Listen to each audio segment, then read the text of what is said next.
Alors bonjour à tous, Gilles, agriculteur du Loiret. Aujourd'hui je suis dans mon champ de colza et je suis en train de faire mes épandages d'engrais. Ce champ là c'est un champ où j'avais eu quelques petits soucis l'année dernière à l'implantation des colzas parce qu'il avait fait très sec. Donc il y a une partie du colza que j'avais pas gardé, que j'avais détruit et où j'ai semé de la févrole. Donc voici les févroles d'hiver qui commencent à sortir, donc qui sont plutôt belles. Je suis assez content du résultat pour l'instant, donc du résultat des spis. Et puis le colza, bon, il n'est pas magnifique, il y a un petit peu de trèfle qui a réussi à quand même sortir, mais il n'y en a pas tant que ça. Il y a quelques mauvaises herbes, en particulier un petit peu de géranium. Voilà. Bon, c'est pas magnifique comme colza, mais il fallait que j'en garde quand même une petite partie parce que sinon ça faisait vraiment une année avec très peu de colza. Donc là je suis en train de mettre l'engrais. Donc comme vous aviez pu voir dans la vidéo précédente, j'ai eu des gros soucis avec mon épandeur qui était arrivé au bout. Là on m'en a prêté un pour l'instant en attendant un nouveau. C'est mon concessionnaire, donc je remercie beaucoup, merci Patrice d'avoir pu me mettre ce distributeur à disposition. Donc Patrice Gauvin qui est le responsable de la concession Gauvin qui vend du Verneland et surtout qui est un très bon chaudronnier. Donc c'est un matériel qu'il avait d'occasion, qu'il nous a prêté. Donc c'est un Geospread de chez Verneland. Ce sera sûrement celui-là qu'on achètera bientôt. Donc ça c'était un matériel de Cuma de 2012, donc qu'il nous a prêté. Pour l'instant j'en suis très content, c'est très facile à utiliser. Là il y a un disque de bordure qui marche très bien, qui permet d'envoyer bien l'engrais sur le bord sans en mettre trop à côté. Vraiment je suis agréablement surpris, c'est une très bonne machine.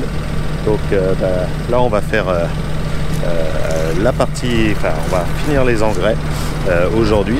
Donc là il me reste une centaine d'hectares à faire et ça va très bien parce que là je mets 50 unités d'ammonitrate sur tous mes champs et donc concrètement je mets 180 kg, donc je peux aller à plus de 20 à l'heure, donc ça va très bien.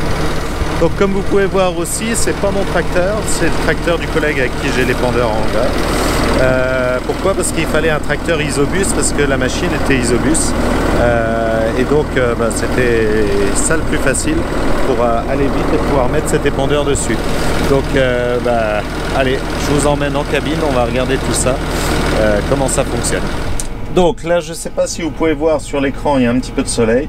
Donc on retrouve directement sur l'écran du tracteur l'écran du semoir, puisque le semoir est isobus et le tracteur aussi. Donc ça permet de tout commander directement, donc c'est très facile à régler. Concrètement on met la quantité, la largeur, ensuite on règle par rapport à la qualité de l'engrais, et puis il suffit de mettre start stop quand on démarre et quand on termine, et c'est plutôt bien fait, puisqu'il y a même, on peut diminuer la largeur d'épandage, par exemple pour finir le champ, quand il n'y a qu'un demi-semoir à faire, hop, on peut réduire de X mètres pour pas faire trop de recouvrement. Donc c'est vraiment très pratique. Là pour l'instant le semoir n'est pas raccordé au GPS. Je pense que le prochain que j'aurai, l'objectif ce sera qu'il soit raccordé au GPS et même qu'il ait un boîtier indépendant pour pouvoir que ce soit plus facile, parce que là de gérer le tracteur plus l'épandeur sur le même écran, c'est pas pratique, parce que là je peux pas avoir par exemple, si je peux avoir le GPS et le boîtier, mais l'épandeur, mais à ce moment là ils sont en plus petit et c'est pas si pratique que ça. Donc voilà, je pense que pour la suite un autre boîtier ce sera beaucoup plus pratique, et puis ça nous permettra de le mettre sur nos anciens tracteurs, donc moi sur mon 815 et puis le collègue sur son 716.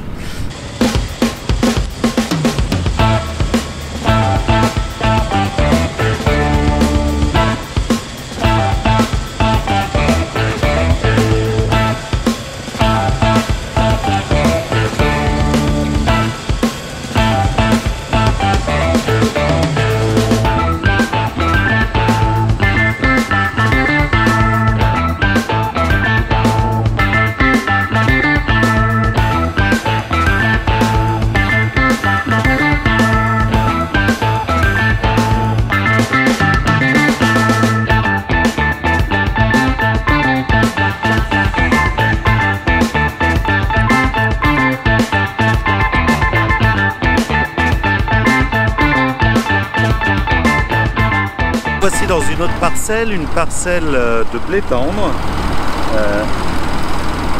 Donc voilà le blé, il est plutôt beau, il est en train de taler.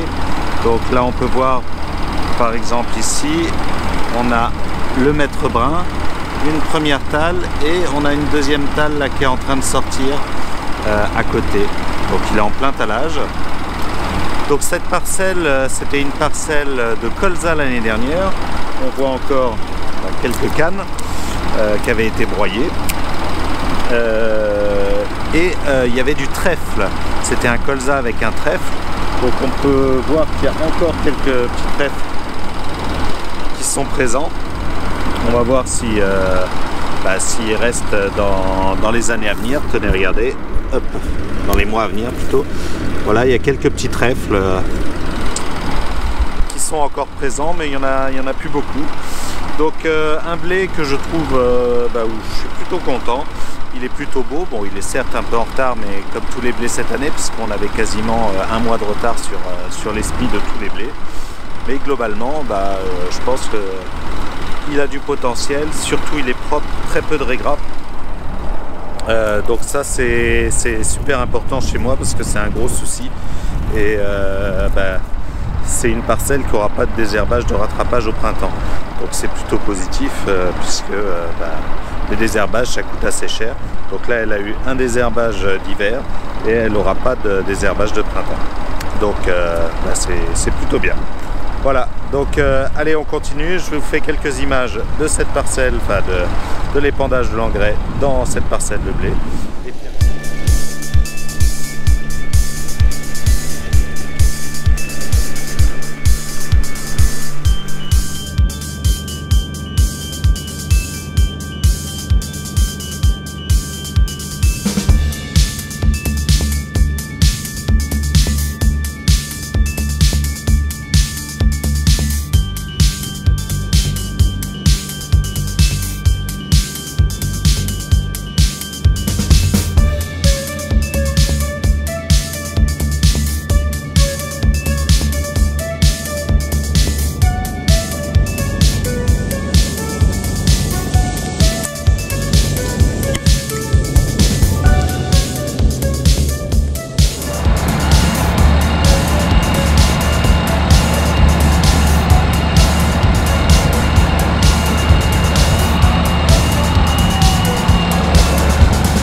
Ce côté-là, c'est un blé que j'ai fait en TCS parce qu'il était au bord des oignons et donc j'avais préparé un peu plus de surface, et ici en semi-direct de ce côté-là.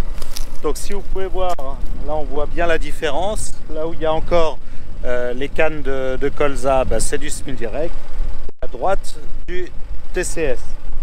Donc on voit pas une grande différence. Alors on voit un petit peu moins bien le blé dans la partie speed direct parce que il y a plus de résidus et plus de cannes.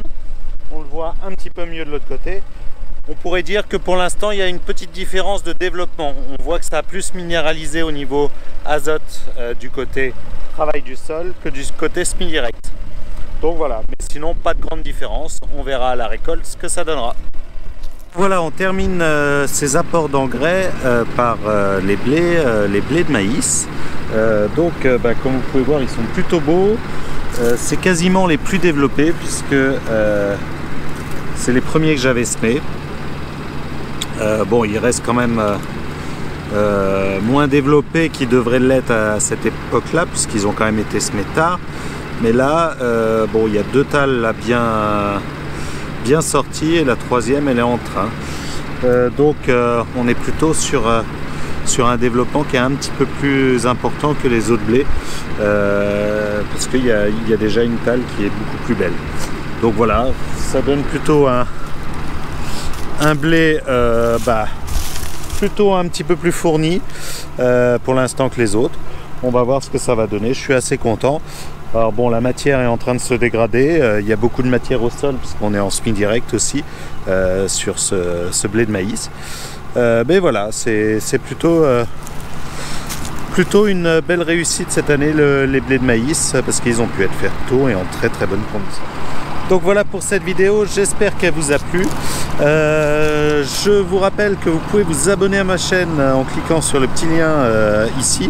Et n'oubliez pas de cocher la petite cloche si vous voulez avoir les notifications chaque fois que je sors une vidéo pour pouvoir avoir un petit rappel et puis pouvoir suivre un petit peu les vidéos au jour le jour. Voilà, et puis moi je tenais à vous remercier parce que là pour cette vidéo on a dépassé les 20 000 abonnés, donc c'est vraiment extraordinaire. Merci à tous de me suivre, merci de tous les échanges, de tous les commentaires et puis de cette aventure que je trouve extraordinaire. Voilà, à bientôt pour une nouvelle vidéo samedi prochain midi.